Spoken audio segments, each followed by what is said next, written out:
Sungguh-sungguh, sebuah kata yang sederhana, yang seringkali muncul, tapi ini mengingatkan kita bahwa kita mau lebih sungguh-sungguh lagi. Amin. Sungguh-sungguh dalam mengiring Tuhan, sungguh-sungguh di dalam segala hal. Pertama-tama saya ingin memberikan pengertian apa yang saya maksud dengan sungguh-sungguh. Yang pertama yaitu artinya tidak main-main lagi, not playing a game. Saya mohon kita jangan main-main lagi. Kita bukan sedang bermain game sekarang ini. Hidup ini, keselamatan ini bukan permainan lagi. Sebab itu jangan kita main-main lagi. Don't play a game anymore. Itu artinya pertama. Yang kedua artinya yaitu dengan hati atau dengan segenap hati. Jadi orang yang sungguh-sungguh itu melakukan segala sesuatu itu dengan hati. Hati itu terlibat di situ. Bukan sekedar karena kita bisa, karena kita fasih, karena kita sudah menguasai, karena kita sudah berpengalaman dan seterusnya. Tapi setiap perbuatan kita itu yaitu dengan hati, bahkan dengan segenap hati. Itu maksudnya sungguh-sungguh. Melayani dengan sungguh-sungguh, dengan segenap hati. Bekerja dengan sungguh-sungguh. Menyanyi, memuji Tuhan dengan sungguh-sungguh. Beribadah dengan sungguh-sungguh, itu semua melibatkan hati. Dan sebagai lawan dari sungguh-sungguh ada beberapa. Yang pertama adalah tentu dengan setengah hati, tidak sepenuh hati, setengah hati, kerja setengah-setengah. Kemudian arti kedua adalah pura-pura, kelihatannya, sepertinya, tetapi sebenarnya tidak, pura-pura, cuma di luar saja. Nah ini adalah problem gereja zaman now, yaitu superficial. Superficial itu artinya cuma di luar tok, cuma kulit, cuma kelihatannya demikian. Sebab itu mari kita mau sama-sama ya. Makanya ini jadi koreksi bagi kita semua. Jangan cuma kelihatannya. Ketiga adalah asal-asalan, kerja asal-asalan, asal selesai, asal melakukan tugas. Jangan asal-asalan. Kerjakan semua itu dengan sungguh-sungguh. Karena Tuhan menilai sampai ke dasar hati. Yang keempat adalah santai-santai saja. Waktunya masih lama. Ini bukan waktunya lagi untuk bersantai. Mari kita menyadari, saya masuk kepada poin berikutnya, mengapa kita harus sungguh-sungguh. Saya melihat ada 3 alasan yang penting mengapa kita harus sungguh-sungguh. Pertama adalah yaitu Tuhan tidak senang dengan orang yang tidak sungguh-sungguh. Karena Tuhan kita itu sungguh-sungguh, dia tidak main-main. Ya, menyelamatkan manusia itu tidak main-main. Dia korbankan yang terbaik anaknya sendiri. Tidak ada pengorbanan yang lebih besar dari itu. Jadi Tuhan juga tidak senang kalau kita sebagai anak-anak Tuhan, kita main-main, kita tidak sungguh-sungguh. Sidang jemaat Laodikia, sidang jemaat ke-7 dari 7 sidang jemaat di Asia Minor, di mana Yohanes menyampaikan pesan daripada Yesus di kitab Wahyu. Adalah gambaran dari sidang jemaat akhir zaman. Dan apa teguran Tuhan Yesus kepada sidang jemaat di Laodikia? Kamu tidak panas, kamu juga tidak dingin. Kamu cuma suam-suam kuku dan aku akan muntahkan kamu dari mulutku. Ini juga gejala akhir zaman. Tadi saya sebut satu yaitu superficial, cuma di kulit. Ada gejala kedua, ada ciri kedua gereja di akhir zaman yaitu mediocrity. Mediocrity itu apa? Ya tengah-tengah saja. Ya jadi anak Tuhan gak usah terlalu begitulah. Biasa-biasa aja, cukup. Ya seminggu sekali masuk gereja itu cukup. Gak usah kamu cari Tuhan kayak begitu, gak perlu. Mediocrity, mediocre. Cuma tengah-tengah saja. Nah ini sudah bahaya. Jadi rupanya bagi iblis, dia tidak takut kita jadi anak Tuhan, tetapi asal kita cukup, gitu-gitu aja cukup. Yang penting kamu ya beribadah seminggu sekali, tidak bolong ya. Sekali lagi, Tuhan tidak senang. Jadi kita harus sungguh-sungguh. Yang kedua, mengapa kita harus sungguh-sungguh? Karena waktunya sudah semakin dekat. Di dalam Roma, Rasul Paulus menulis, coba kita baca saja Roma 13 ayat 11b. Sebab sekarang keselamatan sudah lebih dekat bagi kita daripada waktu kita menjadi percaya. Jadi keselamatan itu sudah semakin dekat. Tuhan izinkan kita melewati tahun ini, tahun depan makin dekat lagi. Jadi keselamatan bagi gereja Tuhan itu semakin dekat. Makanya kita harus sungguh-sungguh. Ya, jangan kita tambah tidak serius ikut Tuhan. Dan yang ketiga, alasan yang ketiga saya pikir adalah ini. Yaitu apa yang difirmankan Tuhan, apa yang dinubuatkan oleh firman Allah itu pasti terjadi. Apa itu? Banyak, khususnya menyangkut kedatangan Tuhan. Dan ingat saudara-saudara, firman Allah jelas berkata bahwa sebelum Yesus datang kedua kalinya, ada 3,5 tahun masa kesukaran hebat, masa antikristus. Ya, ini masa ujian yang luar biasa, khususnya bagi bangsa Yahudi. Tapi juga bagi gereja Tuhan. Dan juga bagi semua orang. Semua manusia akan alami, karena itu masa-masa yang sulit. Tapi khusus bagi gereja Tuhan. Mengapa? Karena antikris minta disembah sebagai Tuhan. Kita tahu kita tidak mungkin menyembah siapapun kecuali Yesus. Nah itu masalahnya di situ. Bahkan dikatakan orang kalau tidak menyembah dia tidak bisa berdagang. Tidak bisa berjual beli. Dan bagi yang lain dia no problem. Why not? Yang penting perut terisi. Tapi bagi kita tidak mungkin kita mau menjual iman kita. Nah disitulah ujiannya. Dan taruhannya nyawa. Saya ngomong gini bukan nakut-nakuti saudara, tapi supaya kita mengerti sebagai anak Tuhan, kemana kita akan pergi ini. Tapi Tuhan juga menjanjikan keluputan. Nah ini, yang kita rindukan, kita doakan, kita mohonkan ya supaya kita terluput. Begitu bukan? Caranya Tuhan meluputkan bagaimana itu urusannya Tuhan nanti. Nah, jadi saudara-saudara, apa yang Tuhan Yesus firmankan, apa yang Alkitab nubuatkan, itu pasti terjadi. Tidak bisa enggak. Nah itulah sebabnya kita harus sungguh-sungguh sekarang ini. Sungguh-sungguh mencari Tuhan dan sungguh-sungguh dan seterusnya. Nah ini yang poin berikutnya yang akan saya bicarakan. Yaitu sungguh-sungguh dalam hal apa. Ada beberapa hal yang saya angkat di sini. Saya pikir ini hal-hal yang penting dan bisa mewakili. Yang pertama adalah sungguh-sungguh berbalik kepada Tuhan. Sungguh-sungguh bertobat. Yeremia 7, 5-7 saya sudah ringkaskan. Jika kamu sungguh-sungguh memperbaiki tingkah langkahmu dan perbuatanmu. Jika kamu sungguh-sungguh melaksanakan keadilan di antara kamu masing-masing. Aku mau berdiam bersama-sama kamu. Jadi yang pertama yang harus kita kembali kepada diri kita masing-masing. Yaitu kita harus sungguh-sungguh berbalik kepada Tuhan.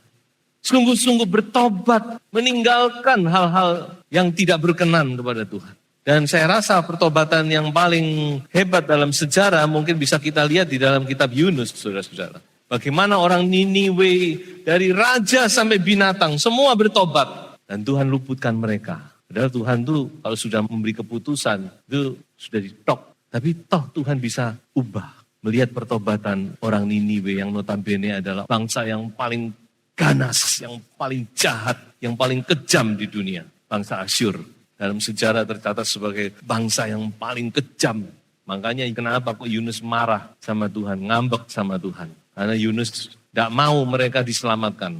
Tapi yang kita lihat di sini, yaitu ketika kita berbalik kepada Tuhan, dikatakan Tuhan juga berbalik hatinya kepada kita. Jadi kita mau berbalik, bertobat. Dan mungkin saudara berpikir, saya harus bertobat apa? Saya tidak mencuri, saya tidak korupsi, saya tidak membohongi orang, saya tidak begini, tidak begitu. Saudara-saudara jangan berpikir begitu. Kalau itu mah tidak usah dipikir, tidak usah dikatakan. Tapi banyak hal kita harus bertobat. Salah satunya kita harus bertobat karena kita tidak sungguh-sungguh. Kita tidak sungguh-sungguh itu kita harus bertobat kepada Tuhan.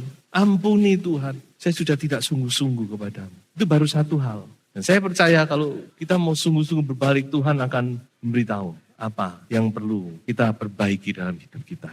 Dan satu hal lagi yang ingin saya tambahkan yaitu ini. Kita banyak salah dalam hal perkataan. Gosip orang, ngata-ngatai orang, memfitnah orang. Ya toh? Seperti kata Mazmur pasal 1. Aku tidak duduk dengan kumpulan pencemooh. Banyak kali kita duduk-duduk lalu mulai mencemooh ini, mencemooh itu. Kita tidak merasa bukan? Nah ini juga harus hati-hati loh saudara. Kita harus perhatikan. Kita harus kekang lidah kita. Dan saya percaya kalau saudara benar-benar punya roh yang benar. Ketika saudara ada di tengah-tengah perkumpulan yang tidak benar, saudara tidak akan tahan. Dia sudah tahu, sudah duduk di situ dan itu kumpulan itu membicarakan ini, itu dan saudara tahu tidak benar. Saudara akan hengkang dari tempat itu. Karena itu bertentangan dengan rohmu yang benar itu. Tapi ketika kita menikmati di situ, nah itu hati-hati saudara. Nah ini harus bertobat. Banyak saudara-saudara. Saya kalau datang kepada Tuhan, saya cuma satu, Tuhan ampuni aku. Apalagi kalau Tuhan ingatkan ini itu. Saya tidak minta yang lain. Saya cuma Tuhan kemurahan Tuhan. Karena saya tahu masih banyak kita belum sempurna. Ayo kita mau sungguh-sungguh berbalik kepada Tuhan. Sungguh-sungguh bertobat kepada Tuhan. Itu yang pertama. Yang kedua adalah sungguh-sungguh mencari Tuhan. Mencari dengan segenap hati. Dengan sungguh-sungguh. Dan saya lagi melibatkan hati. Tapi mari kita mau lebih sungguh-sungguh lagi ya. Kita mau sungguh-sungguh rindu kepada Tuhan. Kita sungguh-sungguh mencari Tuhan. Dan Tuhan memberikan jaminan. Kalau engkau sungguh-sungguh mencari aku, engkau akan ketemu dengan aku. Ini tidak gampang bukan mau ketemu dengan Tuhan. Jadi kalau engkau sungguh-sungguh mencari aku dengan segenap hati, engkau akan menemukan aku. Kenapa saya katakan kita harus sungguh-sungguh mencari Tuhan?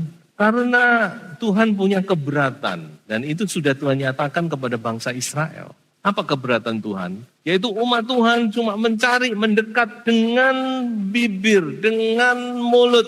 Nah ini. Mulutnya mencari aku, bibirnya memuliakan aku. Padahal hatinya jauh daripada aku. Dan ibadahnya hanya perintah manusia. Jangan sampai saudara. Dan jangan terkecoh. Wah zaman sekarang ini banyak orang yang pinter ngomong ya. Pinter ngomong hal-hal rohani. Pinter bawa firman juga pinter dan seterusnya saudara-saudara. Tapi hatinya jauh daripada Tuhan. Makanya kita harus sungguh-sungguh mencari Tuhan. Karena ini terjadi saat ini. Dan ini sedang terjadi. Apa yang Tuhan firmankan itu relevan untuk zaman ini saudara. Jadi itu kita mau sungguh-sungguh saudara, dalam mencari Tuhan. Dalam beribadah. Memuji Tuhan, menyembah Tuhan. Nggak usah perhatikan yang lain. Nggak usah pasang gaya. Yang penting saudara benar-benar hatimu rindu kepada Tuhan. Karena Tuhan itu melihat sampai ke dasar hati kita. Dan Tuhan punya janji. Jadi saudara-saudara yang mencari Tuhan dengan sungguh-sungguh, saudara tidak usah khawatir. Saudara tidak usah khawatir Tuhan tidak memperdulikan kita. Tidak usah khawatir. Karena Tuhan berjanji bahwa kalau orang itu mencari dia dengan sungguh-sungguh, dia akan memberikan upah. Ada upah. Tidak usah diminta upah itu. Orang kerja pasti dapat upah. Dia tidak usah minta, itu sudah menjadi kewajiban yang memberi upah. Dan demikian juga, katakan kalau orang itu sungguh-sungguh mencari Tuhan, katakan Allah sudah menyediakan upah. Ya mari kita mau lebih sungguh-sungguh lagi mencari hadirat Tuhan. Tadi sudah berkatakan yang pertama, berbalik kepada Tuhan. Kedua kita mencari Tuhan. Yang ketiga, yaitu kita mau sungguh-sungguh mengasihi Tuhan. Sungguh-sungguh mengasihi Tuhan dengan segenap hati dan segenap jiwa. Jadi melibatkan keseluruhan dari hidup kita. Roh, jiwa, tubuh. Kita mengasihi Tuhan. Dan itu memang yang Tuhan inginkan dari setiap kehidupan anak-anak. Maka dikatakan Tuhan akan memberikan hujan. Akan berkat-berkat akan dicurahkan. Kalau kita sungguh-sungguh mengasihi Tuhan.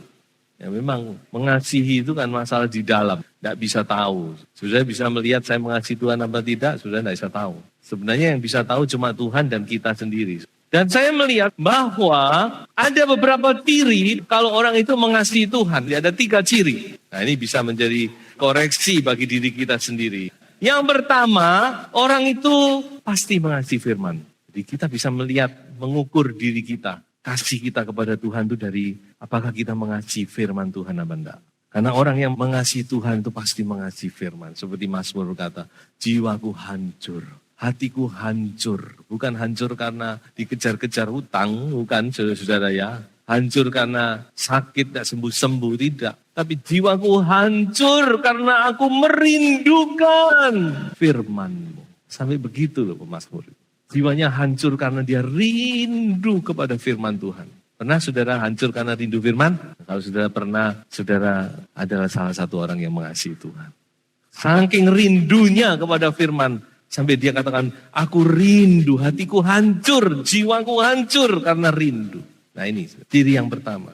Ciri yang kedua, yaitu dia akan mengasihi pekerjaan Tuhan. Itu tidak bisa tidak. Orang yang mengasihi Tuhan, dia juga mengasihi pekerjaan Tuhan. Kalau seorang anak dia mengasihi orang tuanya, dia pasti concern, dia pasti peduli kepada pekerjaan orang tua. Dia tidak ambil pusing, tidak peduli, tidak. Dia pasti akan juga memikirkan, ikut terbeban. Nah, sekali lagi ini bukan untuk siapa-siapa ya, ini untuk mengukur diri kita sendiri. Mari kita mengaca sendiri lah ya. Mengasihi pekerjaan Tuhan. Sampai di mana kasih kita ini kepada pekerjaan Tuhan? Kepedulian kita kepada pekerjaan Tuhan. Karena ini pekerjaan Bapak kita yang terkasih. Pekerjaan kekasih kita, Yesus. Pekerjaan Tuhan kita. Maka kalau kita mengasihi Tuhan, kita juga pasti peduli dengan pekerjaan Tuhan. Di dalam Filipi 2:30, Paulus berkata tentang seorang yang namanya Epaphroditus. Dikatakan dia nyaris mati karena pekerjaan Tuhan. Dia nyaris mati loh saudara. Karena pekerjaan Tuhan, kan membela pekerjaan Tuhan. Dia nyaris mati. Ya, kalau kita ini belum ada apa-apanya. Kita nggak usah sombong, belum mempertaruhkan nyawa kita ini. Epaphroditus dia mempertaruhkan nyawanya demi pekerjaan Tuhan, dia nyaris mati. Nah ini bukti kalau seorang mengasihi Tuhan. Jadi pertama tadi mengasihi firman, kedua mengasihi pekerjaan Tuhan, dan yang ketiga adalah mengasihi sesama anak Tuhan. Ini urutannya, rentetannya. Karena kita tahu bahwa anak Tuhan adalah juga bagian dari kerajaan Allah. Dia adalah saudara seiman, teman pewaris kerajaan Allah dikatakan. Maka dia pasti juga akan mengasihi. Dalam Kolose dikatakan seorang yang bernama Epaphras. Dia mengasihi jemaat. Dikatakan dia selalu berdoa untuk orang-orang kudus. Dia selalu berdoa untuk sidang jemaat Kolose. Karena dia mengasihi. Bagaimana supaya jemaat itu tetap kuat. Bagaimana supaya jemaat itu diberkati. Bagaimana supaya jemaat itu bertumbuh. Ini yang menjadi concern daripada Epaphras. Dia berdoa, dia berjuang di hadapan Tuhan, dia bergumul. Lalu dia mengasihi gereja Tuhan. Saya rasa tiga ini tidak bisa lepas. Ini adalah ciri, bukti seseorang yang mengasihi Tuhan. Mari saudara, kita mau lebih sungguh-sungguh lagi mengasihi Tuhan. Amin. Dalam segala hal, lebih sungguh-sungguh lagi. Mengikut Tuhan lebih sungguh-sungguh lagi. Jadi anak Tuhan lebih sungguh-sungguh lagi. Melayani Tuhan lebih sungguh-sungguh lagi. Jangan main-main lagi. Don't play a game. Kita bukan sedang main game ini. Ini keselamatan jiwa. Baik bagi kita, baik bagi keluarga kita. Dan yang terakhir yaitu sungguh-sungguh untuk berbuat baik. Jadi dikatakan orang yang sudah percaya Tuhan harus belajar untuk berusaha. Belajar untuk berbuat baik. Melakukan hal-hal yang baik, melakukan hal-hal yang berguna bagi orang lain. Menambah iman dengan kebajikan. Jadi tidak cukup cuma berhenti sampai di iman. Tapi ayo ditambah bajikan, tambah lagi dalam 2 Petrus. Dan dikatakan oleh 2 Petrus, kalau kamu punya semua itu, surga terbuka lebar bagimu. Itu yang dikatakan. Pintu surga terbuka lebar. Kamu disambut dengan tangan terbuka. Nah, ini yang kita rindukan, bukan? Kita nggak mau masuk surga dengan mepet-mepet. Aduh, desel-deselan. Aduh, masuk kebetulan. Untung-untung masuk. Nggak mau kita, amin. Kita mau disambut dengan meriah. Kita mau mendengar Tuhan berkata, inilah hambaku yang baik dan setia. Sabaslah engkau. Haleluya. So itu kita mau sungguh-sungguh berusaha. Harus belajar, saudara ya. Tuhan tolong supaya hidup ini lebih berguna untuk orang lain, melakukan yang baik. Nah, sudah 4 poin ini saya rasa cukup. Jadi pesan firman Tuhan sederhana. Ayo kita mau lebih sungguh-sungguh lagi. Tuhan Yesus memberkati kita semua.